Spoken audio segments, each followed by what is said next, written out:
yourself or go alone. Or get yourself going. Sometimes people need that. What is the word again? To get themselves going. I know, but what was the name? Lech. It's Lech. Leca. So tonight I want to look a little bit at the book of Yasher. Remember 2 years ago when we did this, we looked at Yasher some. And remember the book of Yasher gives us a more detailed picture than what the Bible can give us. Fills in the blanks. You wonder what happens sometimes. It fills in the blanks. Makes it easier to understand. Of course, the book of Yasher, is, they say, probably the oldest history book that's out there, and it's listed in Joshua 10:17 and 2 Samuel 17.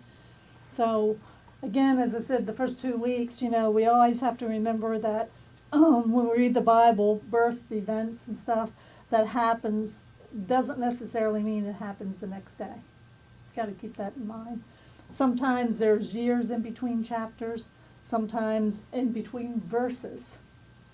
Okay, so it's not like when you sit down and pick up a book and say, I want to read the book, and you go to the next chapter, it picks up where it left off. Remember when the Bible was written originally, it didn't have chapters and verses. That was all new that they've added, because if not, you'd never be able to find anything in the Bible. So, what references did you give for the book of Yasher? Joshua 10:13 and 2 Samuel 1:17. So, for example, you can look at Genesis 11:32 through 12:4. Most people think that the death of Terah occurred in Haran when he was 205, but the next verse says, Abram left Haran at Sarah 5. Terah had died before Abraham departed, so when reading the book of Yasher, we find that Abram was born in 948. And why is that important? Because that would mean Abram's life would overlap Noah's life, so he would have known Noah. Yasher goes on to say that Abram knew Nimrod quite well as Noah and Shem, and that his faithful servant Eleazar was given to Abram by Nimrod. So you wonder where all these people come from.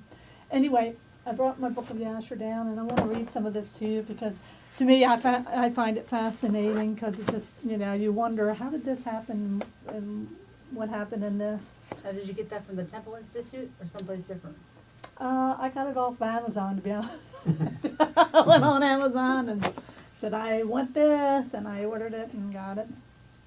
Okay, so the book of Yasher that I'm going to read you, it's going to paint a picture of what was really going on for this chapter, and for the next weeks to come, I'll probably be going back to Yasher off and on, just to bring you up to date on some of the stuff that's going on with it. So, 22 and 23. Okay, and Cush, the son of Ham, the son of Noah, took a wife in those days, in his old age, and she bare him a son, and they called his name Nimrod, saying, at the time the sons of men again began to rebel and transgress against God. And the child grew up, and his father loved him exceedingly, for he was the son of his old age. And some of this you can tie right in to what the Bible, because this is part of the Bible. You hear that son of old age quite a bit in there. The garments of skin which God made for Adam and Eve when they went out of the garden were given to Cush. Interesting. I never knew that. For after the death of Adam and his wife, the garments were given to Enoch, the son of Jared, and when Enoch was taken up to God, he gave it to Methuselah, his son. At the death of Methuselah, Noah took them and brought them to the ark, and they were with him until he went out of the ark. And in their going out, Ham stole the garments from Noah his father, and took them and hid them from his brothers. And when Ham begot his firstborn, Cush gave him the garments in secret, and they were with Cush many days. And Cush also concealed them from his sons and brothers. And when Cush had begotten Nimrod, he gave those garments through his love for him. And Nimrod grew up when he was 20 years old and put on those garments. And Nimrod became strong, and he put on those garments, and God gave him might and strength. And he was a mighty hunter of the field, and he hunted animals and built altars, and he offered the animals before the Lord. And Nimrod strengthened himself and rose up from among the brethren, and he fought the battles of his brethren against all the enemies round about. And the Lord delivered all the enemies of his brethren in the hands, and God prospered him from the time of his battles, and he reigned upon the earth. Therefore it became current in those days, when a man ushered forth those that he had trained up for battle, he would say to them, like God did to Nimrod, who was a mighty hunter in the earth, and who succeeded in the battles that prevailed against the brethren, that he delivered them from the hands of the enemies. So may God strengthen us and deliver us this day. That was that part. And let's see, chapter 8. So that's fascinating that the garments that Adam and Eve had were passed down to the generations, and then Noah had them on the ark. Right. That's like unbelievable. Wow. I know. That's why I said it just fills in the blanks. I love this little book. And I could read on and on and on, but I tried to pick out things that I just thought that you guys would be, would tie in with this. Page 14, 1 through 3. Okay, this one says, and it was in the night that Abram was born, and that all the servants of Terah and all the wise men of Nimrod and all his conjoiners came and ate and drank at the house of Terah, and they rejoiced with him on that night. And all the wise men went out from the house of Terah. They lifted up their eyes toward heaven that night, and to look at the stars, and they saw, and behold, one very large star came from the east, and ran in the heavens. He swallowed up 4 stars from the 4 sides of the heavens. And all the wise men of the kings and his conjurers were astonished at the sight. And the sages understood this matter, and they knew its import. I thought that was, I mean, you can tie that in with the New Testament, with the stars, and, following the stars with the wise men. And so this is going to go on to, to the birth of Sarah, and the seeds are going to go on to that. And this one says, and when the servants went out of the house to Terah to go to their respective homes to abide there for the night, they lifted up their eyes to heaven and saw great stars coming from the east, and the same star ran with great speed and swallowed up the 4 stars from the 4 sides of heaven. So, this thing's going to be repeated, throughout this book of Yasher, and how they're going to, what it's going to do. And the servants were astonished at the sight which they saw, and they greatly were terrified, for we knew we made our judgments upon the sight, and knew by our wisdom and proper interpretation thereof that this thing applies to the child that was born to Terah. This is talking about who? Abraham. Right. Who will grow up and multiply greatly and become powerful and kill all the kings of the earth and inherit all their lands, he and his seed forever. Here's seed again. Remember I said, remember seed. And now behold, Lord and King, behold, we have truly acquaintance with what we have seen concerning this child. If it seem good to the king to give his father value for this child, we will slay him before he shall grow up, and increase in the land, and his evil increase against us, that we and our children should perish through evil. And the king heard the words, and they seemed good and in the sight, and he sent and called for Terah, and Terah came before the king. And so this is So going they're to... trying to kill Abraham. Wow. Abram at the time. So this is, and that's what's going to happen. He's going to So be it sounds basic. like Moses. It sounds like Yeshua too, when Yes. they took him and had to. Okay. So, just think of this. Let's see. Let me jump over, because if not, I could read this thing forever to you. And Terah hastened as the thing was urgent from the king, and he took the child from one of his servants, and his handmaiden had borne him to the day, and Terah brought the child to the king and received value for him. And the Lord was with Terah in the matter, that Nimrod might not cause Abram's death. And the king took the child from Terah, and with all his might dashed his head to the ground, for he thought it had been Abram. In other words, he's going to take a different child. To the king. Mm-hmm. And this was concealed from him from that day, and it was forgotten by the king, as it the will of the providence not to suffer Abram's death. And Terah took Abraham his son secretly together with his mother and nurse, and he concealed them in a cave, and brought them their provisions monthly. And the Lord was with Abram in the cave, and he grew up. And Abram was in the cave 10 years. And the king and his princes, soothsayers and sages, thought that the king had killed Abram. Wow. 10 years is a long time to be hidden away in a cave. Mhm. Then this is chapter 9 in the book of Yasher. It's chapter 11 in the Bible. And it goes and it says, and Haran, the son of Terah, Abram's oldest brother, took a wife in those days. Haran was 39 years old when he took her, and the wife of Haran conceived and bare a son and called his name Lut. And she conceived again and bare a daughter, and she called her name Micah. And she conceived and bare a daughter, and she called her name Sarai. Haran was 42 years old when he begot Sarai, which was in the 10th year of the life of Abram. And in those days Abram and his mother and nurse went out from the cave, as the king and his subjects had forgotten the affair of Abram. And when Abram came out of the cave, he went to Noah and his son Shem, and remained with them to learn the instructions of the Lord and his ways. And no man knew where Abram was, and Abram served Noah and Shem, his son, for a long time, which I thought was interesting. And Abram was in Noah's house 39 years. And Abram knew the Lord from 3 years old. And he went in the ways of the Lord until the day of his death, as Noah and his son Shem had taught him. And all the sons of the earth in those days greatly transgressed against the Lord, and they rebelled against him, and they served other gods, and they forgot the Lord who had created them in the earth. And the inhabitants of the earth made unto themselves at that time every man his god, God of wood and stone, which could neither speak, hear, nor deliver. And the sons of men served them, and they became their gods. And all the kings and all of his servants, and Terah with all his household, were then first of those that served God in wood and stone. Remember, Abram's father was an idol maker. That's what he did. And Terah had 12 gods of large size made of wood and stone after the 12 months of the year, and he served each one monthly. And every month Terah would bring meat offerings and drink offerings to the god. Thus did Terah all the days. So this was all after the flood. Mm-hmm. Yeah, they had already transgressed. They were already going backwards. And all the generations were wicked in the sight of the Lord, and they thus made every man his god, but forsook the Lord who had created them. And there was not a man found in those days in the whole earth who knew the Lord, for they served each man his own god, except Noah and his household, and all those who were under his counsel knew the Lord in those days. And Abram the son of Terah was waxing great in those days in the house of Noah, and no man knew it, and the Lord was with him. And the Lord gave Abram an understanding heart, and he knew all the works of the generation were vain, and that all their gods were vain, and there was no avail.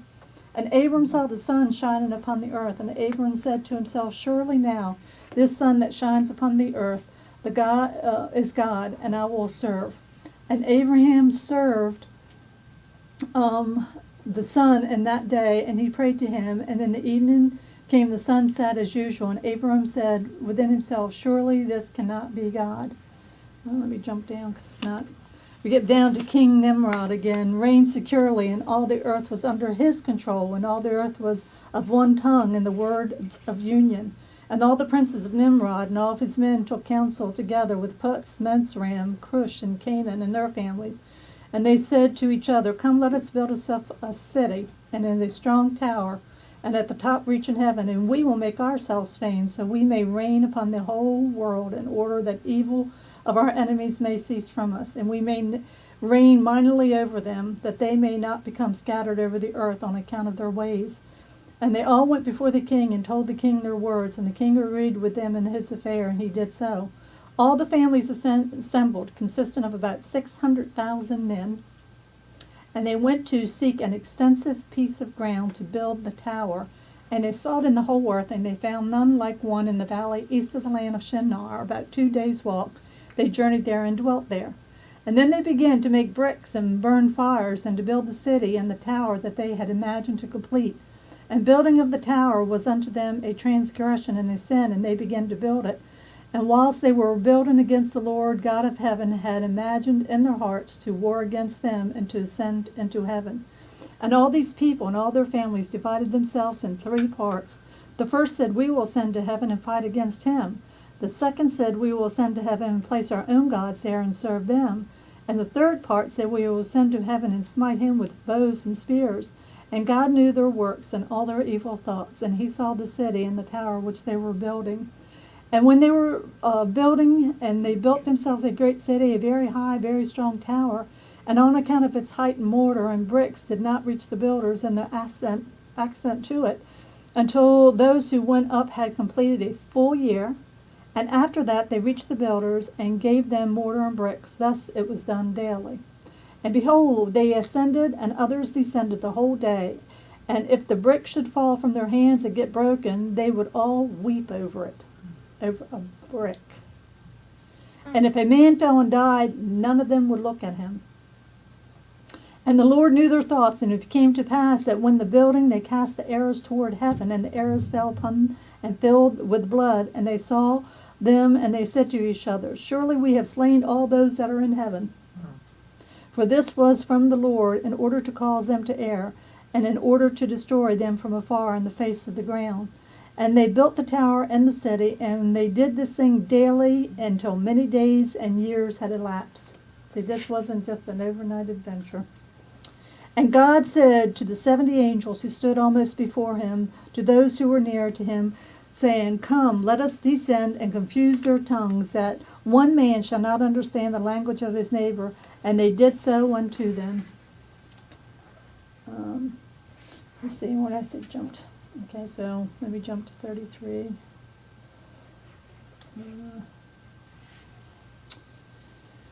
And they named the cities after the children of Asher built Nineveh, Reshin, and the children of Asher dwelt there that day. And the children of Amram was also built themselves a city, and they called the name of the city Uz, after the eldest brother, and they dwelt therein in the land to this day. And the second year after the tower, a man by the house of Asher, whose name was Belo, went from the land of Nineveh to sojourn with a household, wherever he could find a place. And they came opposite the city of the plain against Sodom, and dwelt there. And the man rose up and built a small city, and called the name Bela, after the name of the land was Zoar, unto this day. And there are families of the children of Shem, according to their language, and cities after they were scattered upon the earth after the tower. So this gives you some idea of what's going to go on in Sodom and Gomorrah and all that. They're the ones that were scattered. And every kingdom, city, and family of the families of the children of Noah built themselves many cities after this. And they established government, all in their own cities, in order to be regulated by their orders. So did all the families of the children of Noah forever. So how come this book didn't make it in the canon? they just recently, it hasn't been It's just that long been that they discovered. found it, yeah.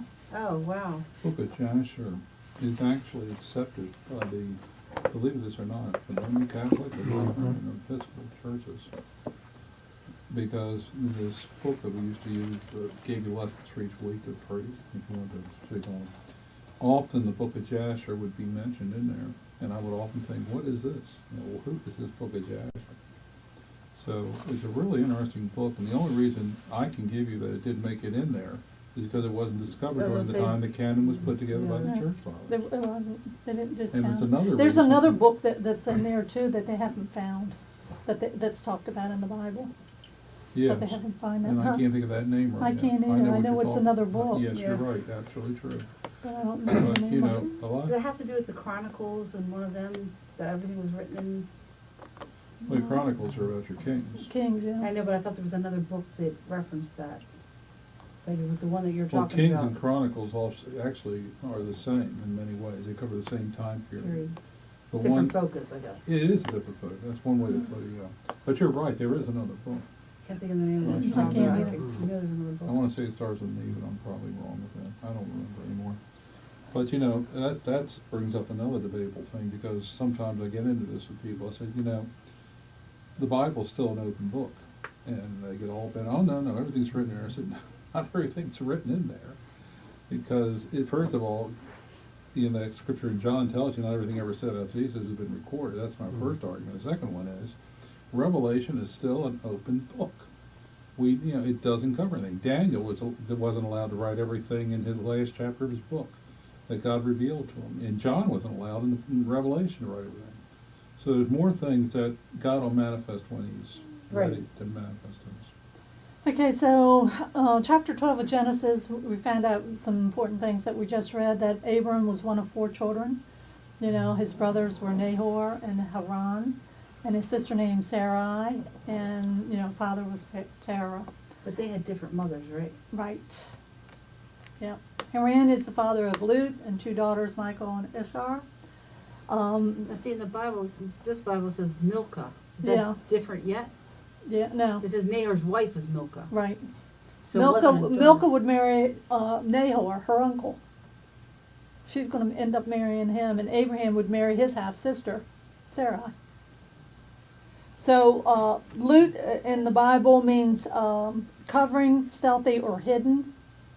Haran means mountaineer, and it comes from the root word which means to burn, to be hot, to be scorched or charred. All that they had made in Haran goes to Canaan, so Abram's journey begins in the heat, and the text says the souls that made, that they made in Haran.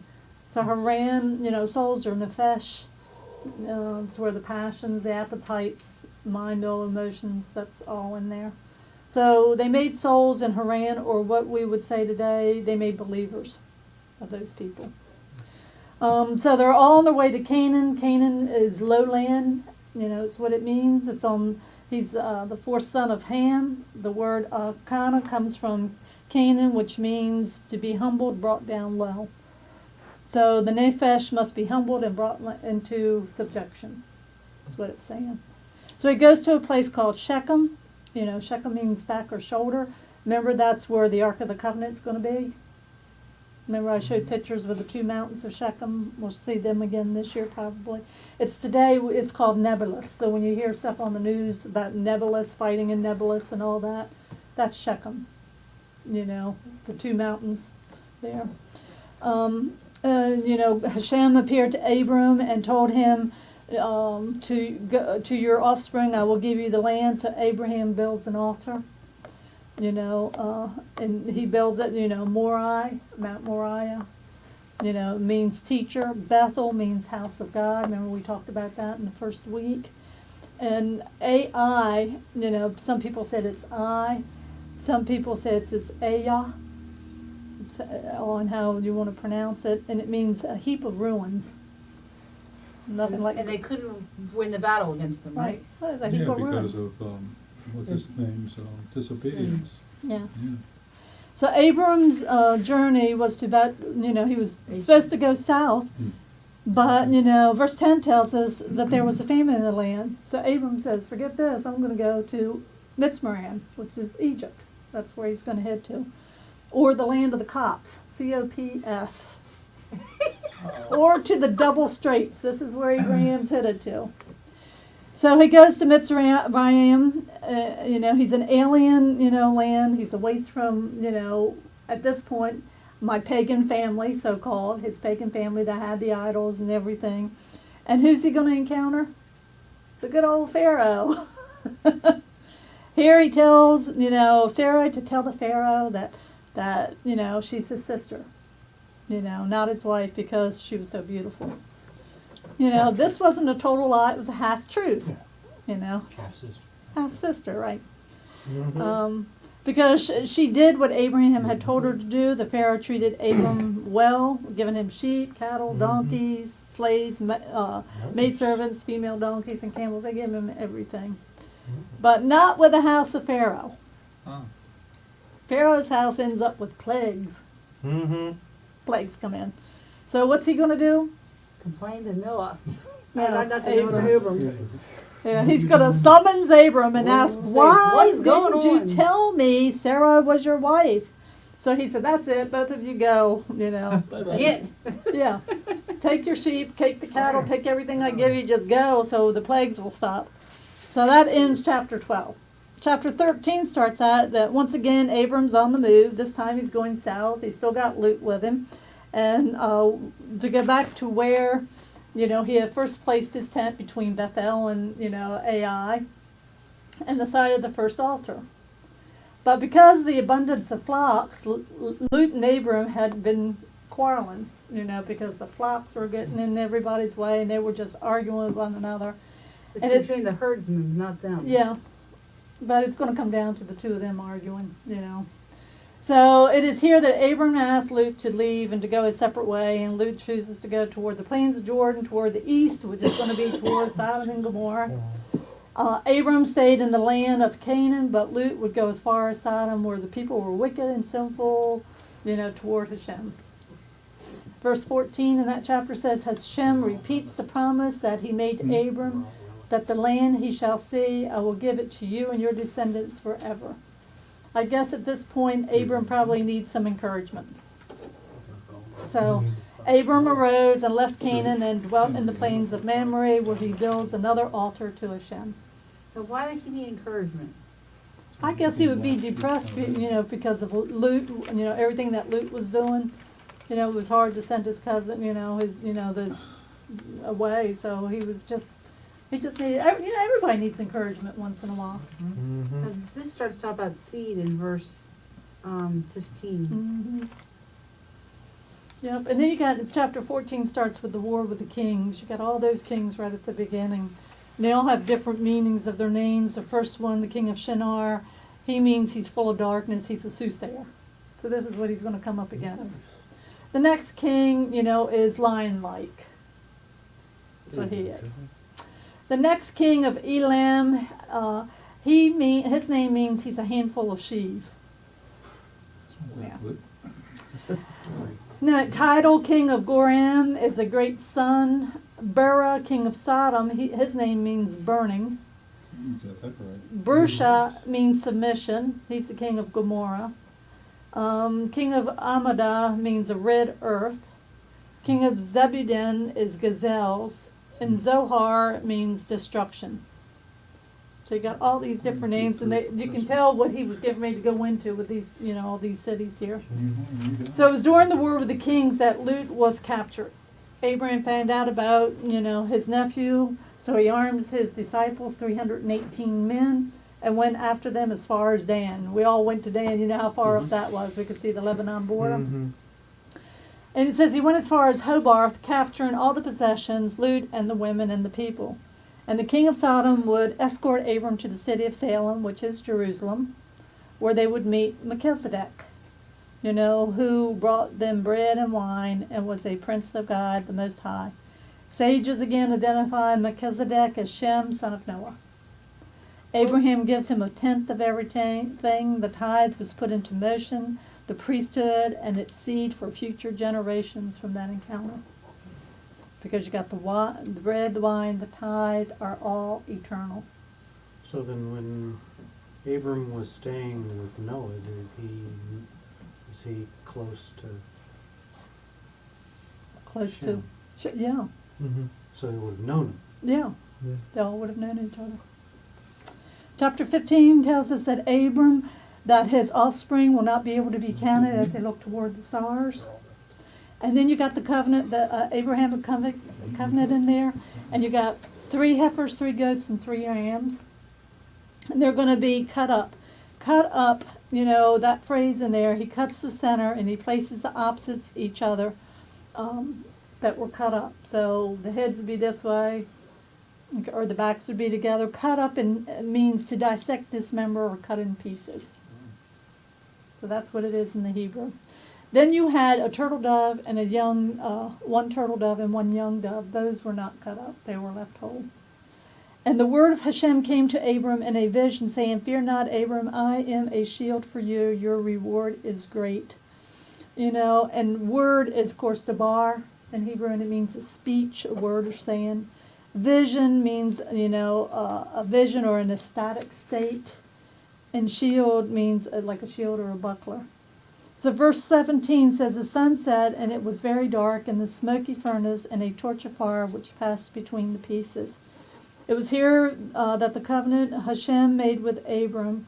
"To your descendants I give you this land, from the river Egypt to the great river Euphrates, to the land of Kenites, Hezronites." All the ites come in here.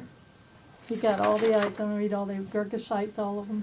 So that ends chapter 15, and we find the Abrahamic covenant promised to the people a land of great blessings. Chapter 16 goes with Hagar and Ishmael. Verse 1 says that Sarai still had no children. That was after 10 years. But she did have a handmaid named Hagar. Hagar in Strong's is meaning flight, F-L-I-G-H-T. What is she going to do? She's going to take a flight eventually. So Sarai sought other measures to have children. Abraham listened to what Sarah had to say and took Hagar, and Hagar conceived. Things did not go well for Sarai. She was enraged with Hagar. This would eventually lead to Hagar leaving the household because Abram told Sarai to do what she saw fit. In other words, she said, "Hasta la vista." So she told her, goodbye, good riddance. Hagar flees, and an angel, that's Malak, it's M-A-L-A-K, a messenger or representative tells her that I will increase your descendants, that they will be 2 numbers to count. Then he goes on to say that hostility would continue and that she should name her son Ishmael, or God will hear. Because he will be a wild ass of a man. Isn't that nice? That means everybody will be against him. Everybody will be against him. Abraham was 86 years old when Ishmael was born.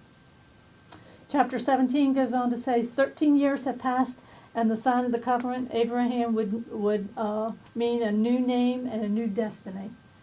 So Abram is now 99, Sarah's going to be 89, Ishmael is 13 years old. Verse 5, God now changes his name from Abram to Abraham, means father of a multitude of nations. Verse 10 says, Hashem tells Abraham that every male must be circumcised as a covenant between me and you.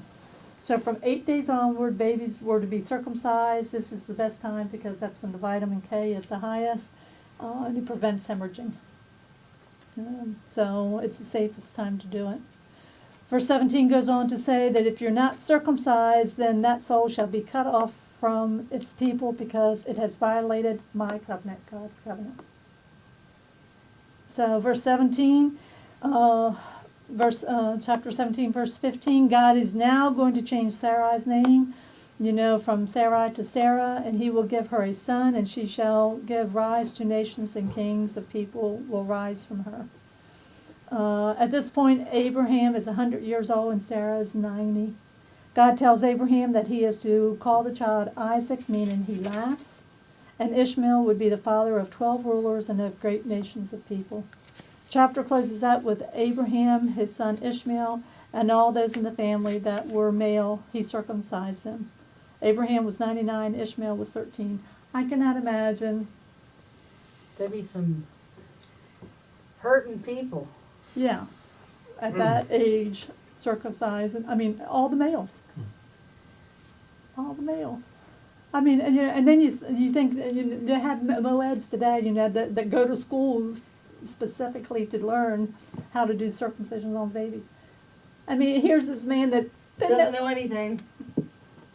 He's 99 years old. Well, if God That's told right. him to do it, Huh? if God told him to do it, he was being obedient and had to work out. He had to give him the knowledge on how to do it too. And I'm sure it's quite different from a 99-year-old man doing it to an 8-day-old baby. I guess there was a lot of sitting around the camp that time. They didn't move too much. Not for Very days. interesting for a 99-year-old to be doing that. It's like, I don't know. I've Think gone about the 99 sanitary years. conditions. Mm. Alone, they're in the desert. God made a way. I don't think age really mattered back then. I think they were more youthful still at 100 years old. I really do. I don't know. Pain is still pain. Yeah. Pain is pain. If you weren't 8 days old, you weren't. You have pain You picked up your medication. extra vitamin K. Yeah. So that ends that tour session.